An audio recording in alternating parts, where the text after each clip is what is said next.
So anyway, let's talk about the Saints because Okay. they lost at home. Yep. 15-12. When you see that final score, you think that's the score at the end of the first quarter. No, that was the score at the end of the game. And it was like 3-0 forever. It really kind of got nutty in the fourth quarter and back and forth, and they scored most of the points then. That was a weird game, and I got to say I respect the fact that the Eagles were able to put behind them what happened on Monday night. I thought they would potentially crumble because we saw what happened last year. Yeah. When they hit adversity or when adversity hit them in the face on that Sunday against the 49ers, Right. it just kept going. I think it was critical to the fortunes of the Eagles this season to find a way to quickly stop the bleeding and get that win against a team that was unbeaten, tough place to play. Defense came up and kicked ass, shut down that offense. All those superlatives, 15 drives with a score and 45 I was points loving a watching game. it. Right. Yeah. Right. And for the Eagles defense, which kind of got steamrolled on Monday night. Yeah, had moments of it, no doubt. Yeah, Right. and now they look like a completely different unit. Completely different unit. I would say, I would preach patience if I'm any Eagles fan or anybody like that. Again, they're awesome. They're talented. They're deep. They got it all. You did it last night. You got some O-line injuries. There's no A.J. Brown. It still didn't matter yesterday. So there's that. You got two new coordinators on both sides of the ball.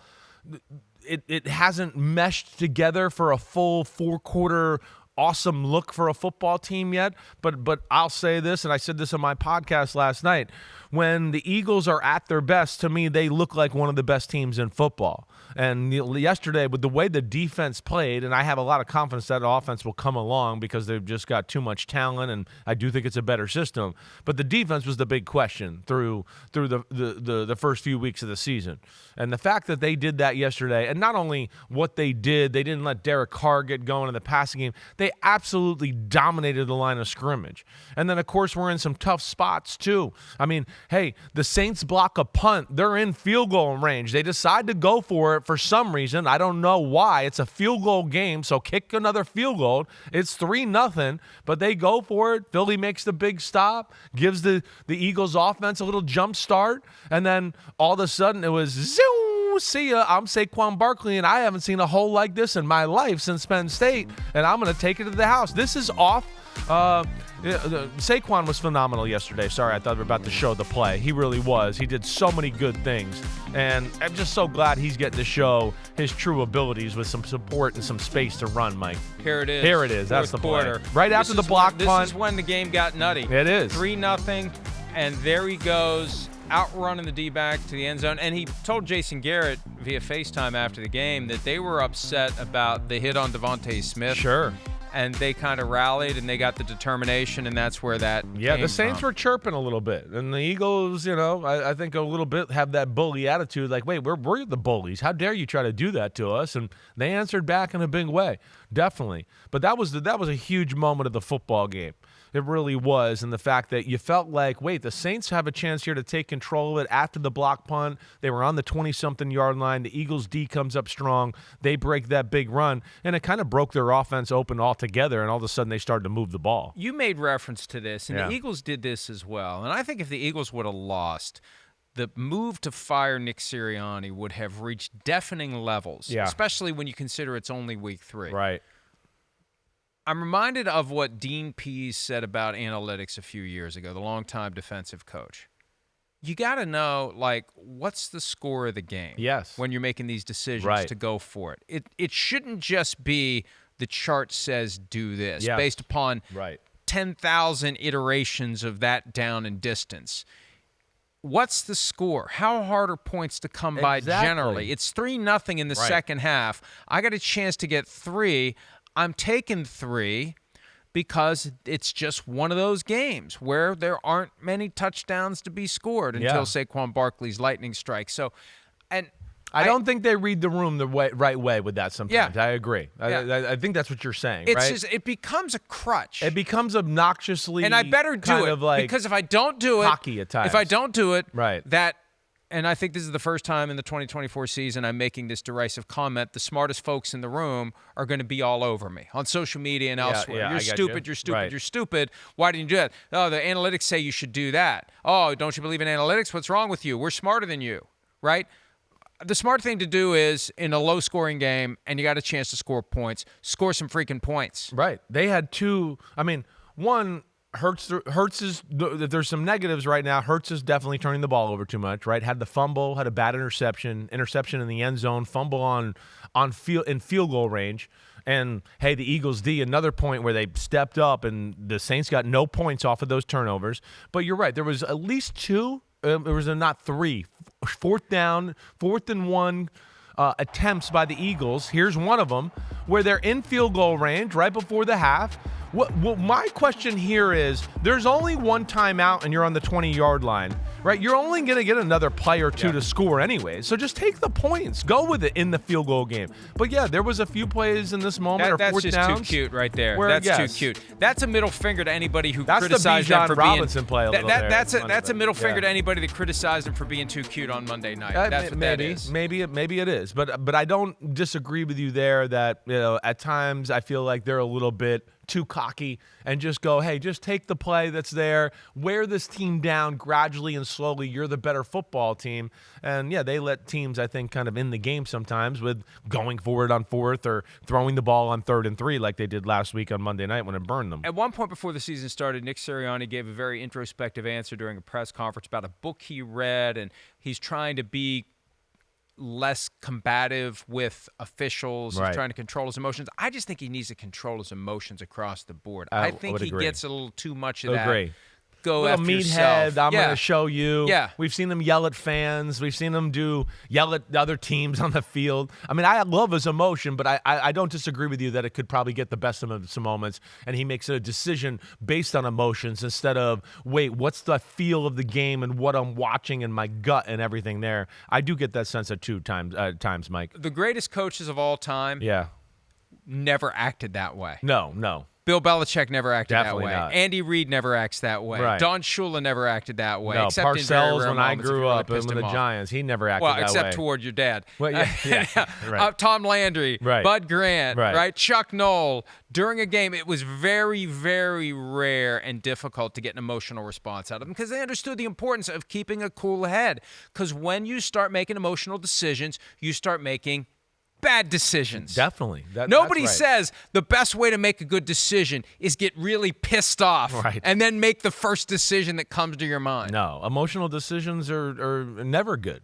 I say this to my wife and kids sometimes. Yeah, you gotta take time. You gotta think things out a little bit. You make an emotional decision, and usually, 2-3 days later, you go, "Why the hell did I do that? That was so stupid."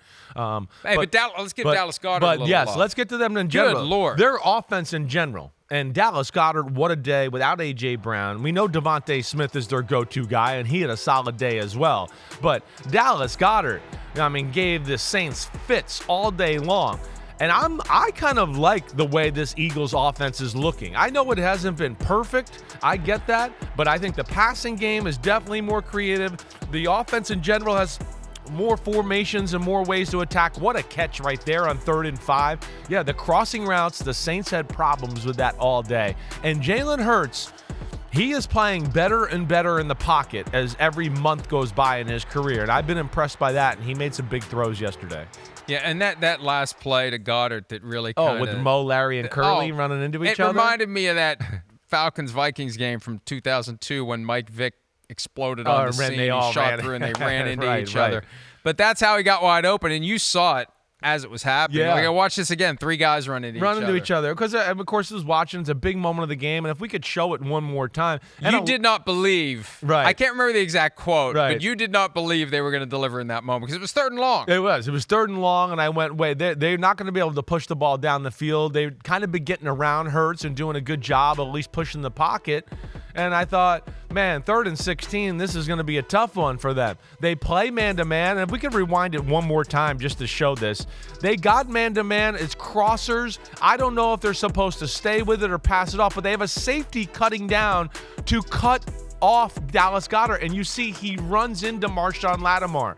And, of course, that gives Dallas Goedert the ability to now run after the catch. And, And it also gave Chauncey Gardner-Johnson some chance to throw some shade at the Saints D there. Well, hey, look, I love Tyrann Mathieu, but yeah, he I don't know if he's got a little injury or what, but he wasn't really kicking it into high gear. If that's high gear, that's not high enough. No, that was we all saw that in the viewing room, and I think there was a few of us that commented like, "What's he doing there? He didn't even look like he was trying." Here's Nick Sirianni, Eagles coach, on how his defense responded after a rough outing Monday night against the Falcons on the road against the Saints. Jalen Carter played his butt off. Jordan Davis played his butt off when everybody has been doubting them all week. Well, what are we doing? Why are we drafting these guys? I've heard it all. I've heard everything. I try not to listen, but I got to come talk to the media 5 times a week, so you hear it all. And they responded because they didn't care about what anybody thought of them. And then when they weren't riding with them when we were losing, they ain't going to ride with us when we win. And so we heard it all. We heard everything, and they heard it, and they responded. And all you can do is control yourself. You're always going to have people saying different things about you. And they went out there, and they worked their ass off. I'm going to get emotional. They worked their ass off all week. What a shock. He's getting emotional. He came dangerously close to admitting the thing that we all know, that they lie about not paying attention to what everyone says. He came up on the fly. It was impressive, Nick, to come up on the fly with that phony baloney. Oh, but I come into the press room and I hear it all from you. Like, I better be careful or somebody's going to realize I really do have rabbit ears and I do listen to everything and I do read everything, and it's okay. They all pay attention all have somebody at least that keeps them clued in on what's going on. Because they tell them stuff that they think will get them riled up. Well, they're looking for anything they can to motivate them, get them going. And get some dumbass like me that will say the 49ers are going to kick the shit out of the Ravens. I mean, you take that and you use it. Well, you do. You also got to read the room, right? The temperature of the fan base a little bit, and you're crazy not to pay attention to that. So I'm not going to fault him for that. He understands where, I'm just saying, admit it. No, Why do they have to lie about it? They all. It's amazing. They refuse to admit it. I don't get it either way. They're too good to bother themselves with the opinions of we common folk. I feel like that's the attitude. We're better than you. We don't have to listen to you. Well, even though we listen to everything you say. I think so. But part of their job is listening and dealing with the public and the media and all of that. And yes, they all do listen that way. And obviously they were listening this week about all the issues they've had and what happened last week and Monday Night Football and all that. But damn, they're good. And that was a big-time win, and it did show some grit and tough, and their backs were against the wall a little bit, and they made some big plays, and, I will say I'm proud of them, and that's awesome for them in that way. And even though the Giants won yesterday, John Mara had to see that Saquon Barkley performance. Oh, well, he's got to once again say, what the hell were we doing? He could be doing that for us. Could you imagine Saquon Barkley and Malik Neighbors in the same offense? Right. And the Giants can block a little this year. They can open up holes. We're seeing that. But as we watch this melt right here, I mean, the one thing you see is that the New Orleans Saints O-line is going backwards in all of these plays. I mean, you heard Nick Sirianni say that this is the interception at the end of the game that closes it out. Great catch by Reed Blankenship there. But it was pressure that caused this. It was the D tackles pushing the pocket. Carr had to throw the ball without being able to step into it. And, of course, it's late in the game, not a lot of time left. He had to push the ball down the field a little bit. But Jalen Carter was out of this world good yesterday. I mean, it looked like in every big play of the football game, you looked up and you went, oh, Jalen Carter's in the backfield. Jordan Davis had his moments, like Nick Sirianni said.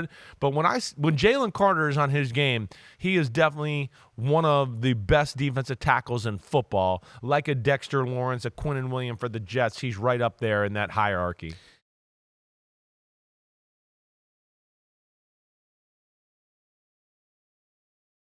Hi, it's Mike Florio. Thanks for watching PFT on YouTube. Hit subscribe for the latest news and analysis from Pro Football Talk.